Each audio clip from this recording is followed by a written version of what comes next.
basically said stocks look like they're good deals. I will ask him if he's got any particular tips for you, Jeff. Maybe I should have cornered him and gotten a few of my own. Regarding the stock market, the president said he didn't want to get into the day-to-day stuff. It was like reading a daily tracking poll.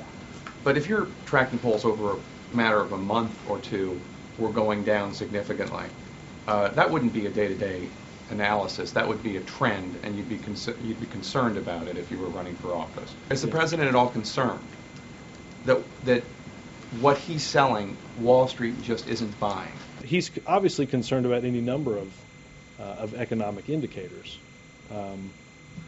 But again, rather than looking at something even through a 1 or 2 month lens, again, we didn't get into this problem based on 1 or 2 bad months. We got into this problem based on the trend of many years.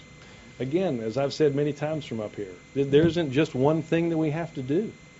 There isn't just, if just passing an $800 billion recovery plan would get the economy going again, I'm sure that would be received quite well here.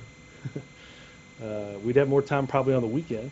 The president has made very clear that none of this is going to work unless you unlock the credit markets at some point. Is this the vital piece that is going to let everything else work, and how can you be so certain? Trust me, there's no gun here and no silver bullet. This morning, Jim Cramer made a note of saying that he thought, and by the way, he's not a conservative, but he said on the Today Show that he thought that the president's policies, his agenda, had contributed to the greatest wealth destruction he's ever seen by a president. This is where I have to probably be careful. I think you can go back and look at any number of statements that he's made in the past about the economy and wonder where some of the backup for those are too. If you turn on a certain program, it's geared to a very small audience.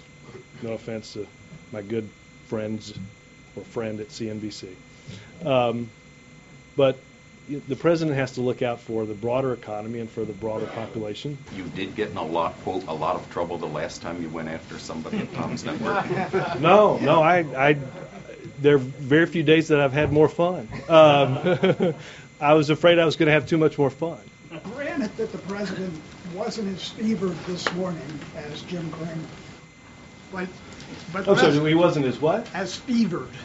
I've never seen the president that fevered. So I've spent a lot of time with him.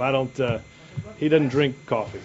There's been a lot of publicity about this brother and sister pair at Sidwell who uses their voucher money to pay for tuition at the same school the president chose to send his children. I'm wondering if you could restate the president's opposition to the D.C. voucher and why he's against it. I would, let me go back. I've not read the article today, if there was one.